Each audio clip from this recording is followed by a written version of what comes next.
하나님께서 천지를 창조하실 때 가지고 계셨던 뜻이 있었습니다. 또 하나님만 유일하게 거룩하시지요. 천지 만물은 하나님의 성품과 지혜와 뜻을 따라서 지어졌습니다. 그런데 하나님은 사람이 자발적으로 하나님의 뜻과 질서와 거룩과 함께 하도록 하기 위해서 사람에게 숨을 불어넣고 자유로운 의지를 주시고 결정을 할 수 있게 법을 제정하셨습니다. 법을 제정하신 것을 가지고 아담 첫사람과 하와는 결정을 해야 되는 선택의 기로에 놓이게 되었습니다. 그가 어떤 선택을 하는가에 따라서 어떤 사람이 되는지가 결정되는 것이었습니다. 하나님을 인정하고 그분께 내가 순종할 것인가, 아니면 내가 내 의미로 내 뜻과 내 만족을 위해서 인생을 살 것인가를 결정해야 되는 그 지점에 이르렀을 때 첫사람은 그만 범죄하게 되었고, 성경은 이것을 가지고 죽었다라고 말을 합니다. 영적인 죽음이지요. 죽었다라고 말하는 것은, 영적으로 죽었다고 말하는 것은 하나님과 관계가 끊어졌다라는 말이고, 스스로 자기가 하나님이 되어서 인생을 살게 되었다라는 의미가 된 것입니다. 그렇기 때문에 이 사람을 하나님께서 그 처음 사람에게 그 온전한 그 관계를 맺도록 하기 위해서 법을 주실 뿐 아니라 그 다음 날, 창조한 다음 날 그 안식하는 날 하루 종일 아담과 함께 아마 교제를 하셨을 겁니다. 그리고 아담과 더불어 안식하셨습니다. 안식은 뭔 뜻이냐면 하나님이 제정하신 법에 대해서 사람이 동의하는 것을 말하는 것입니다. 법이 있다 한들 동의하지 않으면 그 관계가 성립이 안 된다고 지난 시간 말씀을 드렸죠.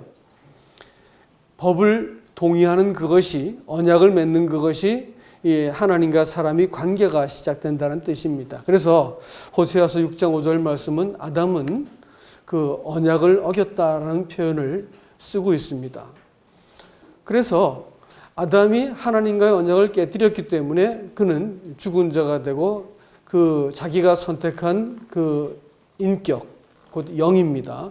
그것은 하나님과 분리되어진 영으로 인생을 살다가 영원한 멸망을 받게 된 것입니다. 이 사람을 창세기 12장에서 하나님께서 불러내시고 또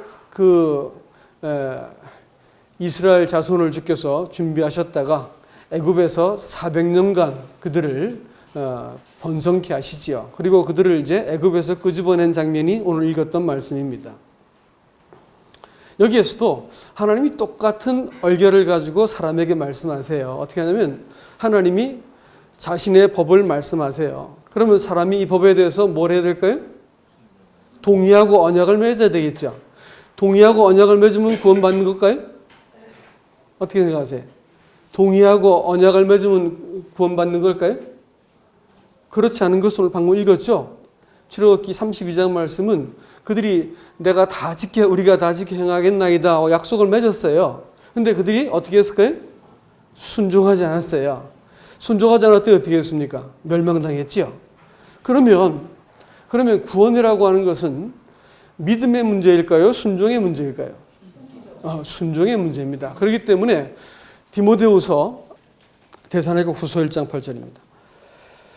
하나님을 모르는 자들과 우리 주 예수의 복음에 복종하지 않는 자들에게 형벌을 내리시리니 이런 자들은 주의 얼굴과 그 힘의 영광을 떠나 영원한 멸망의 형벌을 받으리로다.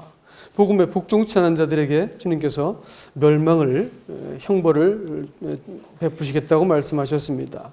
베드로전서 4장 17절에 보시면 이렇게 되어 있습니다. 베드로전서 4장 17절 하나님의 집에서 심판을 시작할 때가 되었나니 만일 우리에게 먼저 하나님의 복음을 순종하지 않은 자들의 만일 우리에게 먼저 하면 하나님의 복음을 순종하지 않은 자들의 그 마지막은 어떠하며 또 의인이 겨우 구원을 받으면 경건하지 않은 자와 죄인은 어디에 소리오. 그러니까 경건하지 않은 자와 죄인을 어떻게 표현하고 있냐면 복음을 순종하지 않은 자다 이렇게 말하고 있죠. 그러니까 하나님의 심판이 시작될 때 복음에 순종하지 않은 자들은 하나님의 형벌로부터 피할 수가 없다 이렇게 말을 합니다. 그래도 성경은 믿음은 구원받는다고 말하지 않습니까? 네, 그렇습니다. 그러나 사람의 죄라고 말하는 것이 하나님을 대적한 것이요, 교만한 것이요, 자기의 뜻과 자기의 이해를 하나님보다 앞서둔 것이 죄가 되기 때문에 구원이라고 하는 것, 소위 믿음이라고 말하는 그것은 내가 이와 같은 인간이었었는데 하나님이 나를 위해서 이렇게 구원의 길을 예비하시고 예수 그리스도를 대신 심판하시고 나를 받아들인 것 제가 인정하고 받겠습니다 라고 했기 때문에 그것은 엄격한 의미에서 순종이라는 말을 달리 표현한 것이지요. 그렇죠? 그리고 믿음이라는 말도 대상이 존재하지 않는 믿음은 그건 허위입니다. 또 사실이 아닌 것을 아무리 진지하게 믿는다 한들 그것은 사달이 나게 만드는 거죠. 독약을 내가 이것이 아무리 시원한 음료수라고 강하게 믿고 먹는다고 하더라도 그건 죽음을 초래할 수밖에 없습니다. 잘못된 가르침, 진리가 아닌 것을 따라갈 것 같으면 아무리 그들이 열심을 품고 진지하게 믿어도 그것은 파멸의 길이요, 이단들이 가는 길이겠습니다.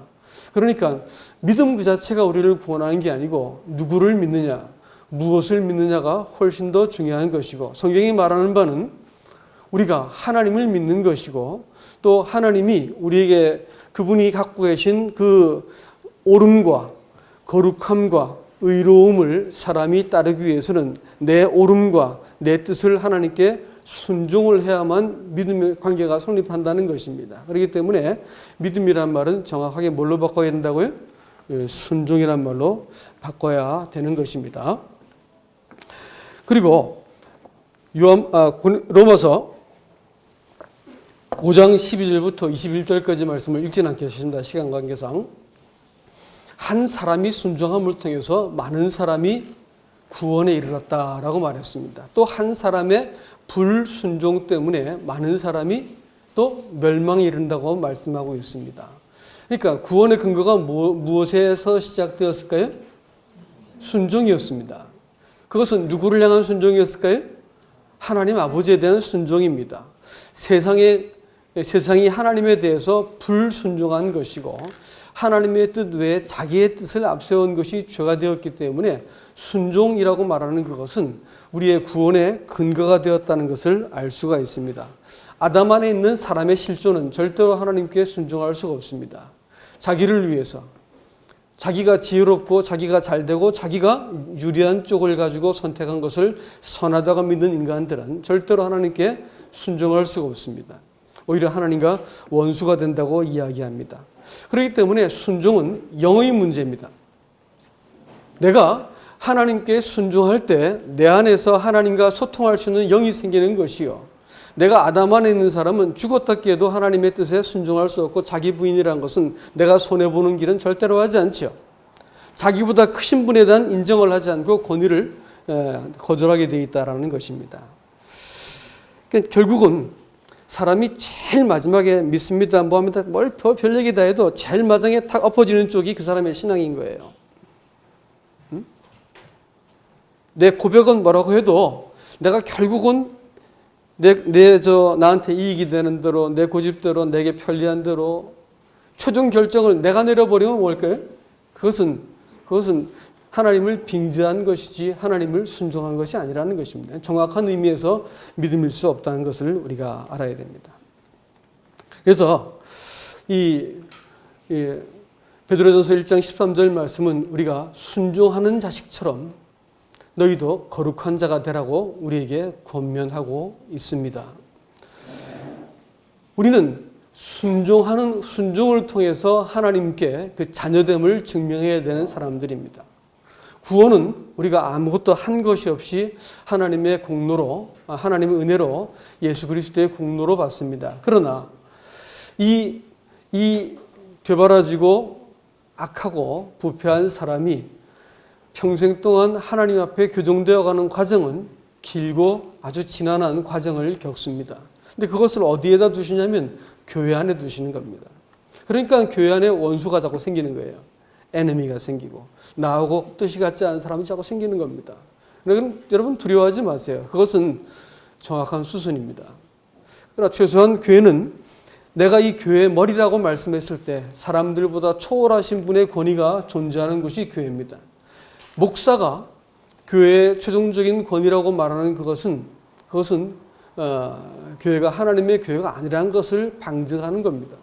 교회는 하나님만 최종적인 권위가 되시는 것이 참된 교회인 것을 우리가 아셔야 됩니다. 우리가 수요일 날 지금 여호수아서를 공부하고 있는데 여호수아서를 갖고 사람들이 리더십의 전형이다. 리더십을 배우고 싶으면 그 여호수아서를 공부해라. 또 열정적이고 적극적이고 담대한 믿음의 본을 보려면 여호수아와 갈렙을 봐라. 뭐 이러면서 우리가 여호수아서를 보지만 성경을 우리가 똑바른 눈으로 볼 것 같으면 여호수아서의 주제는 그것이 아니라는 것을 명백히 알 수가 있습니다. 여호수아서의 주제는 순종입니다. 여호수아서는 갑자기 걸출한 지도자 여호수아가 나와가지고 그 땅을 정복한 것이 아니고 하나님이 미리 아브라함부터 시작해서 약속하신 것을 지금 명령하신 것이었고 그 명령하신 것을 순종함으로 그 땅을 얻은 것이지 그들이 대단한 전력과 힘을 가지고 그 땅을 정복한 것이 전혀 아닙니다. 잘 볼 것 같으면 주의 여호와께서 모세에게 명령하신 대로 다 행하였다라는 말이 후렴구처럼 반복이 되고 있어요. 명령에 대한 순종입니다. 그리스도인의 삶 속에서 사실 우리의 본성이라고 말하는 것은 보십시오. 우리는 환경의 지배를 받게 되어 있습니다. 또 내적인 존재가 정말로 사람한테 커다란 문제를 일으키고 있다는 것을 사람들은 그것을 알기까지는 정말 철이 들어야 되는 긴 세월이 필요합니다. 원수가 다른 데인 줄 알았더니 정말 원수는 내 안에 있다는 것을 깨닫게 됩니다. 내가 나한테 있어서 내 인생을 가장 치사하고 유치하고 비굴하게 만들고 거짓되게 만들고 그야말로 좌충우돌하게 만드는 것이 나 자신이라는 것을 이해하기 전까지 아직까지 인생은 철이 안 들어서 그런 거예요. 자기 자신을 딱 들여다보기 시작할 때 이게 아니구나 하면서 자기 인생을 하나님 앞에 낮추기 시작할 때 하나님이 비로소 내 인생에 개입하고 나를 다스릴 수 있게 만들어주는 것이 이게 거룩함의 시작입니다. 그렇기 때문에 여호수아서의 놀라운 기록은 딱 한마디로 말할 수 있는 거예요. 순종입니다. 하나님이 명령하신 대로 대적은 장대하고 우리는 이렇게 무력하고 노예 집단이니까 오죽하겠어요. 이 애까지 딸린 사람들을 데리고 가서 이 거인들이 모여있는 그 땅을 정복하는 것은 가능한 일이 아니었습니다. 그러나 그것은 믿음으로 순종을 통해 가지고 하나님께서 우리의 삶의 문제를 하나하나 해결해 나가시는 것입니다. 가나안 땅은 다름이 아니고 사람의 마음이라 했죠. 우리가 대단히 큰 일을 하고 놀라운 어떤 업적을 이루는 것이 하나님이 우리 부르신 목적이 아니에요. 우리는 성공을 위해서 부르심을 받은 자들이 아니고 순종을 위해서 부르심을 받은 자들입니다. 그리스도의 삶 속에서 내 삶 전부의 소유권이 주님께 있습니다. 또 나의 삶의 이 머리가 당신입니다라는 고백을 하고 내 인생의 길을 주님께 맡겨드리기 시작할 때 하나님이 나를 통해서 영화로운 일들을 하기 시작하고 내 삶을 통해서 그분이 제한받지 않고 자신을 드러낼 수 있을 때 그것을 거룩함이라고 그러고 그것이 우리를 부르신 목적인 것이고 교회는 그와 같은 사람들이 모인 것이라고 말할 수가 있습니다. 그렇기 때문에 여호수아서의 주제는 이 담대한 믿음이 아니고 순종입니다. 많은 사람들이 교회에 사랑이 있어야 된다 이렇게 말합니다. 예, 맞습니다. 그러나 여러분 사랑은 사람의 속성일까요? 하나님의 속성일까요? 하나님께만 속한 속성입니다. 사람은요 그로부터 받는 거예요. 받아가지고 잠깐 동안 자식을 사랑할 힘을 주시고요. 잠깐 동안 연인을 사랑할 힘을 주고 잠깐 동안 정신 차려가지고 사람들을 들여다볼 수 있게 만드는 것이지 사람한테서 나오는 게 아니에요. 아니라고요. 그래서 언제 나오는 줄 아십니까? 순종할 때 나옵니다. 순종할 때 나오는 거예요. 자기 누이를 이 아우슈비츠에서 강간하고 죽여버린 그 간수를 해방 후에 만났어요. 코리덴붐이라는 사람이. 근데 복음 집회라고 하는데 복음 집회 끄트머리에 다 나와서 인사를 하는데 하나하나 나오면서 인사하는데 그 인간이 앞에 걸어 나오는 걸 보는 겁니다. 순간적으로 피가 솟구치고 몸에 전율이 나고 저거 죽이고 싶다 이게. 그런데 마음속에서 번개같이 탁 뇌리를 치고 지나가는 생각이 사랑하라는 것이 명령인 것을 깨닫게 됩니다. 그래서 이 코리덴 붐이 명령이었습니까? 명령이라는 거예요. 난 저 사람을 죽이고 싶고 고발해가지고 사형에 처하고 싶지만 명령이기 때문에 사랑한다고 말하겠습니다. 하라고 사랑합니다. 형제님 하고 안았더니 마음속에서 이렇게 울컥하면서 눈물이 나기 시작했습니다. 그리고 예수 그리스도의 사랑이 마음속에 깨달아지기 시작한 거예요. 여러분, 사랑이 사람한테 속한 게 아니에요. 하나님 거라고요. 하나님 거. 어? 누구를 사랑할 수 없을 때 하나님 앞에 순종하시기 바랍니다. 사랑보다도 순종이 먼저고 본질적인 문제인 것을 기억하시기 바랍니다. 하나님의 의는 어떨까요? 구원이 용서를 위한 것이다. 구원이 천국 보내기 위한 것이다 라는 것은 천박한 삼류소설입니다. 구원은 하나님의 의를 이루기 위해서 우리를 구원하신 겁니다. 하나님의 오름, 사람의 오름을 갖고 박박 하나님과 대들던 인간들을 하나님께서 자기의 의로움 가운데 우리를 두시고 그 나라 가운데 우리를 두시기 위해서 사람의 하찮은 생각과 계산과 경영을 다 파하시고 사람에게 하나님의 나라를 세우시는 것이 하나님의 구원의 목적이세요. 그렇기 때문에 이 하나님의 의가 주어지지 않은 구원은 거짓 구원입니다.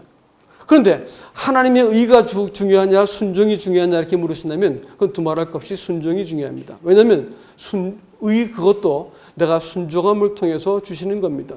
자기가 옳다고 믿는 사람들한테 하나님의 용서와 은혜를 베풀어 준들 그것이 무슨 소용이 있겠어요. 아이들을 가르쳐 보니까 내가 뭐 잘못했는데 이런 아이들은 용서해줘도 소용이 없더라고요. 그렇잖아요, 선생님? 네, 선생님 계시잖아. 그렇죠? 네. 내가 뭐 잘못했는데 이렇게 말하는 아이들한테 용서해봐야 소용도 없습니다. 잘못을 먼저 알게 해줘야 되겠죠. 그렇죠? 의라고 하는 것은 내가 죄인입니다라고 깨달아진 사람들이 하나님의 의를 내가 받아들이겠습니다. 죄인입니다. 이렇게 말하면 하나님이 그 의를 넘겨주신다는 거예요. 근데 이 넘겨준 의를 받는 걸 가지고 의의 전가라 부르는 것이고 이 전가된 의를 가지고 째다카라 부른다고 말씀드렸죠. 그 의. 하나님의 선물로 주신 의입니다. 순종이 문제예요. 순종할 때 의로움이 생기는 것입니다. 많은 사람들이 비전이란 말을 많이 씁니다. 그러나 여러분 이 사도행전 7장에 볼 것 같으면 스데반의 설교 중에서 아브라함에 대한 진술이 나오는데 아브라함을 하나님께서 아브라함에게 그 영광의 하나님께서 자신을 보였다 이렇게 말을 했습니다. 그리고 갈 바를 알지 못한 채 그가 하나님을 따라 나왔다고 이렇게 그 명령을 순종해서 나왔다고 이렇게 말하고 있습니다. 이 아브라함은 믿음의 조상이죠. 믿음의 조상입니다. 그러면 우리가 가지고 있는 똑같은 믿음을 아브라함이 가졌다는 말인데 그럼 그 믿음의 성격이 뭐냐면 내가 갈 바를 알지 못하고 내 계획과 계산과 이것이 프로그램이 아무것도 없는 거예요. 그냥 하나님의 명령 안에서 그분이 어디로 가든 인도하든지 내가 따라간다고 하는 의미에서 내가 순종하는 걸 가지고 믿음이라 불렀어요. 방주는 방향을 조정하는 방향 키가 없습니다. 그냥 물 가는 대로 가도록 만들어졌어요. 그래서 방주는 그야말로 이 양동이 같은 겁니다. 배 형태로 깃다랗게 만들어지지 않고 뭉툭하니 둥그러니 그렇게 생겼습니다. 그래가지고 이 파도가 쳐도 깨지지 않게 만들어놨어요. 방향이 없어. 방향은 누가 정하는 거예요? 하나님이 정하신 거예요. 우리가 갖고 있는 믿음이 그래요. 우리가 받은 구원 자체가 내가 이렇게 믿었으니까 이렇게 해주시고 나 이렇게 하려면 이게 아니에요. 하나님께서 우리 인생에 대해서 의도를 갖고 계시고 뜻이 있고 하늘에서 이루어진 뜻이 땅에서도 이루어지도록 하시기 위해서 우리를 불러내신 것이라 할 것 같으면 우리 신앙 자체는 절대적으로 그분에게 우리의 삶의 주권과 소유권과 장래와 이 모든 것들을 그분께 맡겨드림으로써 시작하는 것이 우리가 가질 믿음이라는 것입니다. 이런 의미에서 하나님의 교회는 예수 그리스도가 머리가 되신다고 하는 점들, 그분의 권위를 우리 따르고 배우는 것을 연습하는 겁니다. 우리는 피차 순종하도록 배웠습니다. 부부가 자매가 형제들한테 무조건 순종하라고 성경은 말하고 있지 않습니다. 내가 피차 순종하라 이렇게 말하고.